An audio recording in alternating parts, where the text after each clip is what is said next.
अथर्वा मुनि की पत्नी चिति ने ददंग्य दधीची दधीची नामक एक तपोनिष्ठ पुत्र को जन्म दिया, जिसका दूसरा नाम अश्विरा भी था, अश्वशिरा भी था। आप अब भृगु के वंश का वर्णन सुनो। तो दधीची जी हैं, फिर भी मैंने सोचा एक बार याद करने में अच्छा लगता है। इंद्र का जो अस्त्र है, जो वज्र, वो दधीची जी की हड्डियों से बना हुआ है। दान धर्म के कई अंग है, ठीक है ना। तो दान का जो अंग कि अपने हड्डियों का दान कर देना, ये दधीची जी ने यह आदर्श रखा। इनका नाम अश्वशिरा पड़ा। इनको ब्रह्म विद्या आती थी दधीची को। तो एक बार अश्विनी कुमार आए इनके सामने। अश्विनी कुमार जो है आयुर्वेद उन्हीं से चालू हुआ है। तो उन्होंने आए वो लोग और कहे कि हमको ब्रह्म विद्या सीखनी है, आप सिखा दीजिए। दधीची ने कहा कि आप तो वैद्य हैं देवताओं के, आपको मैं ब्रह्म विद्या क्यों सिखाऊं? इसके लिए वैराग्यवान होना पड़ेगा, तपस्वी होना पड़ेगा। आप तपस्या कीजिए। बोले कितने दिन की तपस्या?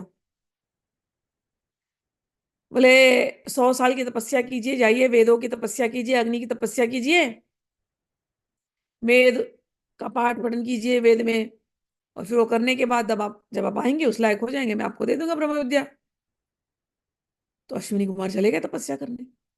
अब अश्विनी कुमार तपस्या कर रहे हैं तो फिर देवताओं तक पता खबर जाती है। अब इंद्र को तो घबराहट हो जाती है अगर कोई तपस्या करता है तो, क्योंकि उसको अपनी गद्दी का ही टेंशन है उसको। अच्छा क्यों तपस्या कर रहे हैं लोग? अरे दधीची ने महाराज ऋषि दधीची ने इनको कहा है कि अगर तपस्या कर लेंगे तो ब्रह्म विद्या देंगे।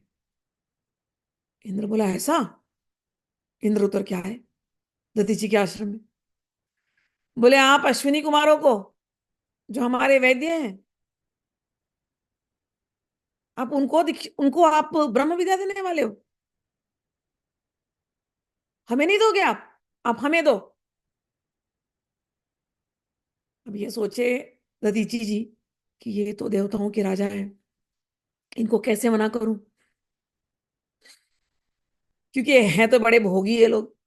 अब जितने स्वर्ग में भोगी है ना, लेकिन इनको मैं मना भी नहीं कर सकता, इनको मैं बोल भी नहीं सकता हूँ कि 100 साल जाकर के तपस्या करो। क्योंकि अगर ये 100 साल के लिए तपस्या करेंगे, ये तो राजा है, तो सारा डिपार्टमेंट हिल जाएगा, अग्नि का डिपार्टमेंट, वाटर का डिपार्टमेंट, हवा का डिपार्टमेंट, सब इन्हीं से चल रहा है। तो डिपार्टमेंट सारे हिल जाएंगे, सारा डिपार्टमेंट हिल गया तो धरती पर सब उपद्रव मच जाएगा। तो क्या करूं? तो बोले दे दूंगा आपको, लेकिन आपको वैराग्यवान बनना पड़ेगा।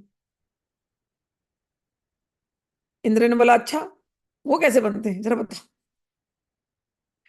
तो वैराग्यवान बनने के लिए वैराग्य क्या है? भोगों की नश्वरता का, भोगों की असारता का, भोगों की दुख सारिता का चिंतन करना पड़ेगा। अच्छा बताइए, आप बताइए। अब दधीची जी महाराज शुरू हो गए। भोग नश्वर हैं, भोग दुख हैं, भोग भोग भोग की योनियां आपको पाताल लोक तक ले जाती हैं, भोग की योनियां आपको स्वर्ग लोक तक ले जाती हैं, धरती में भी भोग है, लेकिन भोग तो जानवरों को भी मिलता है। भोग जो लोग इंसान भी भोग करते हैं, वो कुत्तों गधों उनसे तो कोई कमी नहीं है, लेकिन सबसे तो ज्यादा प्रॉब्लम उनको है जो स्वर्ग में रहते हैं। स्वर्ग वाले तो वातांसी है। इन्होंने बोला ये क्या कह रहे हो, वातांसी करते कुत्ते? बोले आप ऐसा कैसे कह रहे हो? बोले हाँ, मैंने आपसे कहा वैराग्यवान बनने के लिए भोगों की असारता को सोचो। धरती पर रह करके खूब तपस्या करके भोग पाए, फिर वही भोगों को भोगने के लिए वापस से आप स्वर्गों में भी वही भोग भोग रहे हैं जो धरती के जानवर भोगते हैं। तो स्वर्ग लोक में रहने वाले भी वातांसी है। ऐसा जब कहा तो इंद्र को इतना क्रोध आया कि उनको एक पिन पॉइंट था, वो गुस्से में आकर के बोले चुप करो, खबरदार जो आपने स्वर्ग के भोगों की निंदा करी तो आप ये ब्रह्म विद्या किसी को भी नहीं देंगे, मुझे भी आपसे नहीं चाहिए और आप किसी को भी नहीं देंगे, और आपने दिया तो आपका सर काट देंगे। ऐसा बोल करके निकल गए। ये तो महर्षि है दधीची। क्रोध इनको आया नहीं, इनको लगा अच्छा है कोई ऐसी निंदा कर दे या कोई ऐसा घबरवा दे ना, तो ये तो ब्लेसिंग इन डिस्गाइज है। चाहते तो दधीची जी ना इनको श्राप देकर 1 सेकंड में खत्म कर सकते थे। इतना इनके अंदर बल था दधीची के अंदर। कोई बोले नहीं, बोला अच्छा है। अब अब कोई आएगा मुझसे ब्रह्म विद्या मांगने, बोल दूंगा भैया मेरे ऊपर तो, जैसे मुसलमानों में फटवा लगता है ना, मेरे पर तो ऐसा लगा हुआ है कि मैंने किसी को ब्रह्म विद्या दिया तो मेरा गला कट जाएगा। अब मैं ब्रह्म विद्या नहीं दे सकता किसी को भी। अब 100 वर्ष बीत गए, अश्विनी कुमार आ गए। बोले गुरुदेव आपने बोला था 100 साल की तपस्या, जैसा जैसा आपने कहा था हमने कर लिया। अब आपको लगता हो हम योग्य हैं तो हमें आप दे दीजिए ब्रह्म विद्या। दधीची बोले मैं दे तो सकता था, लेकिन इंद्र ने मुझे बोला है अगर मैंने दिया तो मेरा गला कट जाएगा। तो अश्विनी कुमार बोलते इंद्र ने ऐसा कहा, कोई बात नहीं है, इंद्र के काटने से पहले हम ही आपका गला काट देते हैं। दधीची बोले वाह क्या शिष्य है। गुरु दक्षिणा मतलब मेरा गला काट देंगे, इंद्र नहीं काटेगा तो तुम काटोगे। बोले हाँ गुरुदेव आप चिंता मत करो, हम लोग आयुर्वेद जानते हैं, हमको प्लास्टिक सर्जरी आती है।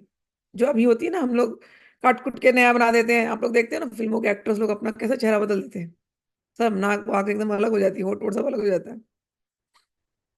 तो बोलते हैं आप चिंता मत करो गुरुदेव, हमें आता है ये विद्या हम जानते हैं। तो हम आपका गला पहले काट देते हैं और आपके गले को हम सुरक्षित रख देंगे, फिर इंद्र आएगा फिर आपका गला काटेगा, ठीक है ना। तो कोई बात नहीं, वो उसको काट लेने तो फिर हम आपका पुराना वाला गला आपके गला पर लगा देंगे शल्य विद्या से। तो दधीची ने कहा ठीक है। अब अश्विनी कुमार ने उनका गला काटा और काट करके उस पर जाकर के घोड़े का मुख रख दिया, और घोड़े के मुख से दधीची ने ब्रह्म विद्या दी है।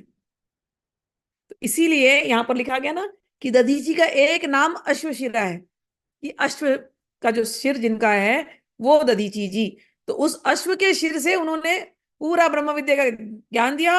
और बात जब इंद्र तक पहुंची तब तक हो गया था देख करके सब, थैंक गॉड।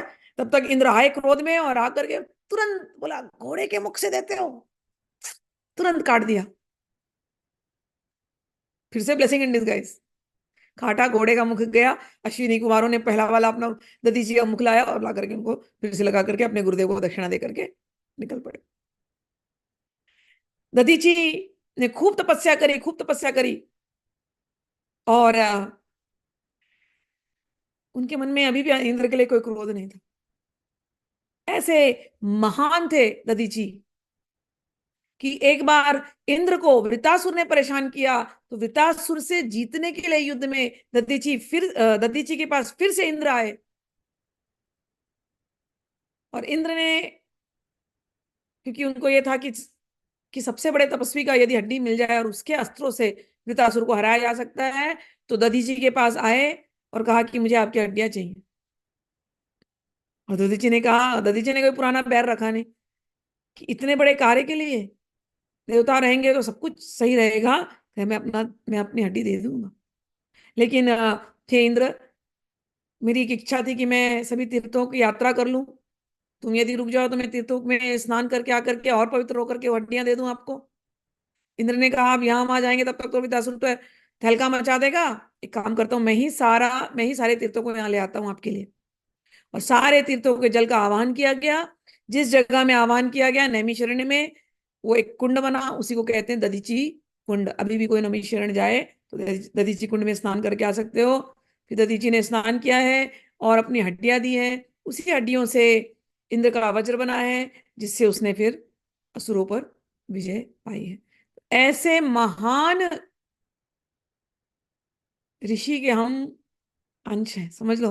हम ऐसे महान ऋषियों के परंपरा से, दधीची की परंपरा से हम आते हैं। ठीक। इनकी पत्नी उस समय पर नहीं थी, वहां पर जंगल में थी। और वो आई वहां पर तो देखा कि पति की ये दशा है। बड़ी क्रोधित हुई, उन्हें उसी समय उनको मन किया कि वो सतीत्व धारण कर ले। लेकिन फिर आकाशवाणी हुई कि नहीं, आप नहीं कर सकती हैं, आपके अंदर उनका अंश पल रहा है, तो आप सती नहीं हो सकती।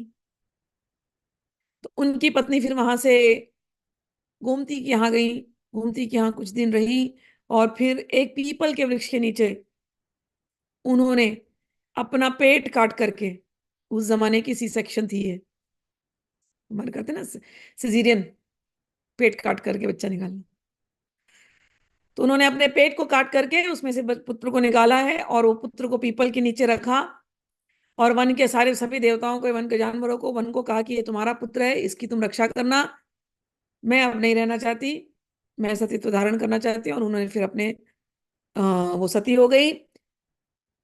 वो जो जगह है जहां पर वो पैदा हुए, क्योंकि वो पीपल के नीचे पैदा हुए और पीपल ने उनका पालन पोषण किया, उन ऋषि का नाम पड़ा पिप्पलाद, पिप्पलाद ऋषि। वो दधीची के पुत्र थे। ये जगह जो है जहां पर वो प्रकट हुए पिप्पलाद जी, ये लखनऊ के पास सीतापुर, सीतापुर में है। और वहां पर पीपल के वृक्ष बहुत हैं, तो अभी भी शायद पुराना वाला पीपल का वृक्ष है। उसको कहते हैं पिपरी बाबा, इस जगह का नाम है, सिधौली यहाँ पर है।